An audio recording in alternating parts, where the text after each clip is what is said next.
اعوذ باللہ من الشیطان الرجیم بسم اللہ الرحمن الرحیم فنادته الملائکۃ وهو قائم یصلی فی المحراب ان اللہ یبشرک مصدقا بکلمۃ من اللہ وسیدا ونبیا من الصالحین صدق اللہ العظیم۔ رب اشرح لی صدری ویسر لی امری واحلل عقدۃ من لسانی یفقہوا قولی رب یسر ولا تعسر وتمم بالخیر آمین یا رب العالمین۔ سورہ آل عمران آیت نمبر 39 میں نے آپ کے سامنے تلاوت کیا ہے، اور آج کے لیکچر میں ہم اس آیت کو انالائز کرنے کی کوشش کر رہے ہیں۔ اس آیت میں وقف کی ایک ہی علامت نظر آ رہی ہے ہمیں، اور اس آیت کے دو حصے ہم کریں گے۔ پہلا حصہ ہوگا فنادت الملائکۃ وہو قائم یصلی فی المحراب، اور دوسرا حصہ ہوگا ان اللہ یبشرک بیحییٰ مصدقا بکلمۃ من اللہ وسیدا وحصورا ونبیا من الصالحین۔ اب جو پہلا حصہ ہے اس میں ہمیں ایک واو عاطفہ نظر آ رہا ہے، اور واو عاطفہ کے بعد ایک پورا جملہ ہے، جملہ اسمیہ، لہٰذا پہلے حصے کے ہم دو حصے کر سکتے ہیں۔ ایک ہوگا فنادت الملائکہ، اور دوسرا ہوگا وہو قائم یصلی فی المحراب۔ یہ جو دوسرا حصہ ہے وہو قائم، اس کے بعد یصلی فی المحراب کو ہم الگ سے بھی جملہ بنا سکتے ہیں، لیکن ہم اس کو ایک ہی کنسیڈر کریں گے۔ تو جو پہلا حصہ ہے پہلے حصے کا، اس میں فا حرف نادت، یہ نون دال اور یا رول لیٹرز کو استعمال کرتے ہوئے باب مفعلہ سے نادا یا ینادی نداین، تبدیلی کے بعد نادا ینادی ندان، بلند آواز سے پکارنا کے معنی میں استعمال ہوتا ہے۔ تو نادت یہ واحد مؤنث غائب کا صیغہ ہے فی الماضی، اور اس میں ہمیں روٹ لیٹرز یعنی مادے کے حروف جو ہیں وہ دو ہی نظر آ رہے ہیں، جو کہ نون اور دال ہیں، جبکہ یا جو ہے حرف علت وہ ڈراپ ہو گیا ہے۔ اس کے بعد جو ضمیر آپ دیکھ رہے ہیں ہا کی، یہ ضمیر منصوب متصل واحد مذکر غائب کی ہے، اور ضمیر زکریا علیہ السلام کی طرف لوٹ رہی ہے۔ الملائکہ تو یہاں پر مرفوع استعمال ہو رہا ہے، اور پہلے حصے کے بعد دوسرا حصہ جو ہے پہلے حصے کا، اس میں ایک ہے حرف واو، اور ہوا ضمیر آگے ضمیر مرفوع منفصل واحد مذکر غائب کی ہے۔ قائم کا لفظ جو ہے یہاں پر صیغہ اس میں فاعل قاف واو میم روٹ لیٹرز کو استعمال کرتے ہوئے یہاں پر مرفوع نظر آ رہا ہے۔ یصلی فعل مضارع واحد مذکر غائب کا صیغہ ہے، صاد لام اور واو اس کے روٹ لیٹرز ہیں، باب تفعیل سے استعمال ہوتا ہے، صلی و یصلی و، اور تبدیلی کے بعد صلی یا یصلی یعنی صلی یصلی، نماز پڑھنے کے معنی میں استعمال ہوا ہے۔ فی حرف جر ہے، جس کے بعد المحراب پھر ایک مرتبہ آپ کے سامنے آ گیا ہے، اور یہاں پر یہ مجرور ہے۔ اب جو دوسرا حصہ ہے یہ طویل حصہ ہے، اس میں اگرچہ ہمیں واو نظر آ رہے ہیں، لیکن وہ سب واو جو ہیں وہ اسماء کے درمیان ہے، لہٰذا کوئی نیا حصہ نہیں بنے گا اس حصے کا۔ انا حرف ظروف مشبہ بالفعل ہے، اور اللہ اس میں جلالہ منصوب آپ دیکھ رہے ہیں۔ یبشرو فعل مضارع واحد مذکر غائب کا صیغہ ہے، با شین را روٹ لیٹرز، باب تفعیل بشرا یبشرو تبشیرا خوشخبری سنانا۔ جس کو خوشخبری سنائی جاتی ہے وہ وداؤٹ پریپوزیشن استعمال ہوتا ہے، مفعول بھی کہتے ہیں اسے، اور جس کی خوشخبری سنائی جاتی ہے وہ با کے ساتھ آتا ہے۔ کاف ضمیر منصوب متصل واحد مذکر حاضر کی ہے، با حرف جر ہے، جس کے بعد یحییٰ آپ کو یہاں پر مجرور نظر آ رہا ہے، اگرچہ وہ آپ کو مجرور دکھ نہیں رہا، لیکن ہم مجرور کہیں گے اسے۔ مصدقاً جو ہے یہ صیغہ اس میں فاعل ہے، صاد دال اور قاف روٹ لیٹرز کو استعمال کرتے ہوئے باب تفعیل سے صدق یصدق تصدیقاً، تصدیق کرنا اس کے معنی ہے، اور مصدقاً یہاں پر منصوب استعمال ہوا ہے۔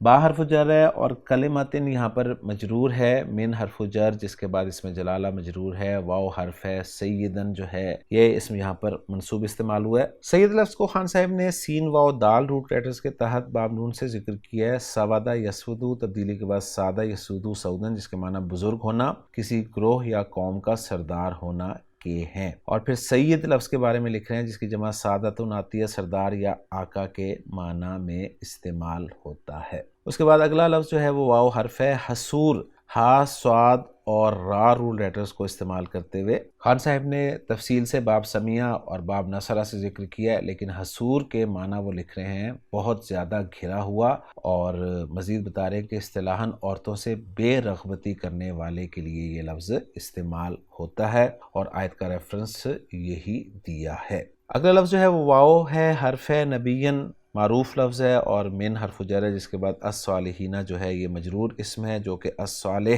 کی جمع ہے، اور الصالح جو ہے صاد لام ہا روٹ لیٹرز کو استعمال کرتے ہوئے اسم الفاعل کا صیغہ ہے۔ تو الحمدللہ جی الفاظ پہ بات مکمل ہو جاتی ہے، اب چلتے ہیں جملوں کے اعراب کی طرف۔ تو پہلا جملہ جو ہمارا آج کا ہے وہ جملہ مستانفہ کہلائے گا. فا حرف استناف ہے. نادت فعل ہے. ہو ضمیر منصوب متصل مفعول بہ ہے اور الملائکۃ فاعل ہے. نادت فعل اپنے فاعل اور مفعول بہ سے مل کر جملہ فعلیہ ہو گیا.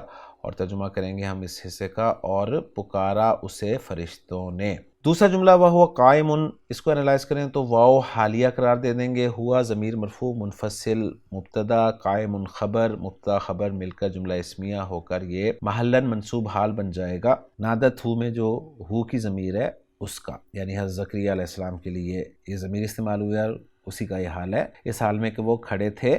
یصلی فی المحرابی، یصلی فعل بفاعل ہوا ضمیر مرفوع متصل فاعل، اور فی المرحابی جو ہے جار مجرور متعلق ہو جائے گا یصلی فعل کے. اور پھر یصلی فعل اپنے فاعل اور اپنے متعلق سے مل کر جملہ فعلیہ ہو کر یہ بھی حال بن جائے گا. قائم ان کے اندر جو ہوا کی ضمیر ہے اس سے ہم جانتے ہیں کہ جو صیغہ اس میں فاعل ہوتا ہے نا، اس کا بھی فاعل ہوتا ہے، تو یہ ہوا ضمیر جو ہے اس کا فاعل، اس سے یہ حال ہے. یا آسان آپ اس کو یوں کہہ سکتے ہیں کہ ہوا جو مبتدا ہم نے مانا ہے نا، اس کی ایک خبر جو ہے قائمن ہے اور دوسری خبر جو ہے وہ یصلی فی المحرابی بن سکتی ہے. پھر ہوا مبتدا اپنی دونوں خبروں سے مل کر جملہ اسمیہ بن جائے گا. اور دوسری ترکیب میں نے آپ کے سامنے رکھ دی ہے کہ یصلی فی المحراب کو آپ حال بنا دیں قائم ان کے اندر جو ہوا کی ضمیر ہے اس سے. پھر ترجمہ ہم کریں گے اس حال میں کہ وہ محراب میں نماز پڑھ رہے تھے. اب جو دوسرا حصہ ہے اس کا اعراب کچھ یوں ہوگا کہ انا حرف ظروف مشبہ بالفعل ہے. اس میں جلالہ اس کا اسم ہے اور خبر کی جگہ جو ہے وہ جملہ فعلیہ آ رہا ہے جو کہ یبشر سے شروع ہو رہا ہے. یبشر فعل بفاعل ہے. ہوا ضمیر مرفوع متصل اس کا فاعل ہو جائے گا. آگے جو ضمیر آپ کو نظر آ رہی ہے مفعول بہ کی ضمیر ہے اور یہ وہ ہے جس کو خوشخبری سنائی جاتی ہے. جس کی خوشخبری سنائی جاتی ہے وہ با کے ساتھ آتا ہے تو وہ آگے ذکر آ رہا ہے بیاحیہ. با حرف جر ہے جس کے بعد یاحیہ جو ہے یہاں پر مجرور ہوگا. جار مجرور یہ متعلق ہو جائے گا یبشر فعل کے اور مصدقاً جو ہے یہ منصوب استعمال ہوا ہے تو یہ ہم حال قرار دے دیں گے یاحیہ کا. با حرف جر ہے اور کلمتن جو ہے یہ مجرور ہے اور یہ جار مجرور جو ہے یہ متعلق ہو جائے گا مصدقاً کے، کیونکہ مصدق جو ہے وہ صیغہ اسم الفاعل ہے. من اللہ جار مجرور آگے آ رہا ہے جو کلمتن کے، وہ جار مجرور یہ صفت بن جائے گا کلمہ کی، کیونکہ نکرہ کے بعد جار مجرور آ جائے تو عام طور پہ اس کے لیے صفت بنتا ہے. تو یہاں پر یہ صفت بن رہا ہے، ذہن میں رکھیے گا من اللہ کلمہ کی. آپ کے ذہن میں سوال پیدا ہوگا کہ پھر یہ بکلمتن جار مجرور جو ہے مصدقاً کے لیے صفت کیوں نہیں بنا؟ تو اگر ہم اسے صفت بنایا تو پھر میننگز نہیں بنتے، ذہن میں رکھیے گا. تو صرف جوڑنا ہی مقصود نہیں ہوتا بلکہ مطلب بھی ٹھیک ہونا چاہیے. واو جو ہے عاطفہ ہو جائے گا. سیدن جو ہے یہ معطوف ہو جائے گا. واو عاطفہ حصور پھر معطوف ثانی ہو جائے گا. واو پھر عاطفہ نبیین پھر معطوف ثالث ہو جائے گا. اور من الصالحین جو ہے یہ نبیین نکرہ کے لیے صفت بن سکتا ہے. اب یہ ہم نے معطوف اول، معطوف ثانی اور معطوف ثالث بنائے ہیں. ان کا معطوف علیہ کون ہے؟ تو ان کا معطوف علیہ جو ہے وہ مصدقاً ہے، ذہن میں رکھیے گا. گویا مصدقاً جو ہے یہ معطوف علیہ اپنے تینوں معطوفوں سے مل کر یہ حال قرار دیا جائے گا یاحیہ کے لیے. اور پھر میں اب اسے ذرا کلوز کرنا چاہوں تو کچھ یوں ہوگا کہ یبشر فعل اپنے فاعل اپنے مفعول بہ اپنے متعلق سے مل کر، کیونکہ یہ جو متعلق ہے آگے تمام چیزیں جو ہیں اسی متعلق سے ہی ریلیٹڈ ہیں، ذہن میں رکھیے گا. یہ جملہ فعلیہ بن جاتا ہے اور یہ جملہ فعلیہ محلاً مرفوع خبر بن جاتا ہے انا کے لیے. اور انا اپنے اسم اور خبر سے مل کر ہم جانتے ہیں کہ انا تو جملے کو جملہ ہی رہنے دیتا ہے، لیکن انا جو ہے جملے کو جملہ نہیں رہنے دیتا بلکہ مصدر کی تعویل میں کر دیتا ہے. تو یہاں پر اب جو یہ مصدر مؤول بن جائے گا اس کو ہم کیا ٹریٹ کریں گے؟ تو اس کے بارے میں یہ کہا گیا ہے کہ اس سے پہلے ایک حرف جر با محذوف ہے اور اس حرف جر با کی وجہ سے یہ مصدر مؤول جو ہے محلاً مجرور قرار دیا جائے گا. اور پھر وہ جار مجرور جو ہیں یہ متعلق ہو جائیں گے نادت فعل کے. گویا اس کا تعلق جو ہے وہ نادت فعل کے ساتھ ہی ہوگا، کیونکہ فرشتوں نے انہیں ندا دی. کیا ندا دی؟ یعنی جس چیز کی ندا دی، آواز دی، وہ یہ تھی کہ اللہ آپ کو خوشخبری سناتا ہے یحییٰ کی. اور یحییٰ کا حال یہ ہے کہ وہ تصدیق کرنے والا ہے ایک کلمہ کی، اور وہ کلمہ جو ہے وہ اللہ کی طرف سے ہے. اور یحییٰ کے بارے میں مزید انفارمیشن یہ ہے کہ وہ سید ہیں، حصور ہیں اور نبی ہیں صالحین میں سے. تو یوں یہ جملہ جو ہے ہمارا مکمل ہو جاتا ہے. اب مزید ورکنگ دیکھ لیتے ہیں محمود صافی صاحب کی کہ انہوں نے ان کو کیسے ذکر فرمایا ہے۔ محمود صافی صاحب فرما رہے ہیں کہ جملہ نادت الملائکہ والا لا محل لا معطوفہ علی الاستئناف الاول فی الآیت السابقہ، یعنی انہوں نے اس کو معطوفہ قرار دیا، ہم اس کو مستأنفہ قرار دے دیتے ہیں کیونکہ ہمارا جملہ نیا ہے۔ ہوا قائم فی محل نصب حال ہے، اما من الضمیر المفعول فی نادتہ، یعنی نادت تو ہو میں جو ہو کی ضمیر ہے اس سے حال ہے، وَإِمَّا مِنَ الْمَلَائِكَ، یا پھر من الملائکہ یا ملائکہ میں سے۔ تیسرا جملہ یصلی فی المحراب کو فی محل رفع خبر ثانی للمبتدا ہوا قرار دیا انہوں نے، اور یبشرک والا جملہ فی محل رفع خبر انا۔ تو الحمدللہ جی ورکنگ ساری ہماری مکمل ہو گئی ہے، اور محمود صافی صاحب نے بھی اس مصدر مؤول کو جو ان اللہ یبشرک والا ہے اس کو فی محل جر بحرف جر محذوف متعلق بنادت قرار دیا ہے، یعنی نادت الملائکۃ بان اللہ یبشرک۔ تو الحمدللہ جی ورکنگ میچ کر گئی ہے ہماری محمود صافی صاحب کی ورکنگ کے ساتھ، اور ترجمہ ہم اس آیت کا دیکھتے چلتے ہیں۔ فنادت الملائکہ، تو فرشتوں نے اسے آواز دی، وہو قائم یصلی فی المحراب،